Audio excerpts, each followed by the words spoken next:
গত 12 ফেব্রুয়ারি নিউজিল্যান্ডের নর্থ আইল্যান্ডে আঘাত হানে ঘূর্ণিঝড় গ্যাব্রিয়েল। ঝড়ের তাণ্ডবে লণ্ডভণ্ড হয়ে যায় উত্তরাঞ্চলীয় অনেক এলাকা। ক্ষতিগ্রস্ত হয়েছে অসংখ্য ঘরবাড়ি ও স্থাপনা। পানিতে তলিয়ে গেছে বহু ফসলি জমি।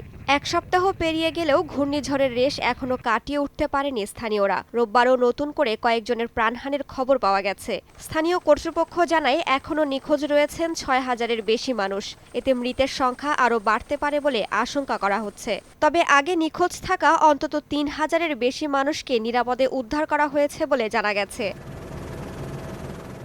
এদিকে এখনও বিদ্যুৎ বিচ্ছিন্ন প্রায় 28,000 বাসিন্দা। বিভিন্ন এলাকায় দেখা দিয়েছে সুপেয় পানির অভাব। ক্ষতিগ্রস্ত অনেক এলাকায় সড়ক ভেঙে যাওয়ায় ব্যাহত হচ্ছে যোগাযোগ। এতে ওইসব এলাকায় পৌঁছাতে পারছেন না উদ্ধারকর্মীরা। 28,000 homes remain without power. Telecommunications have been severely disrupted. Fresh water is in short supply in some areas, and roads have been badly damaged, limiting access to some areas and causing significant delays in others. Supply chains have been disrupted, and moving goods around has been incredibly challenging.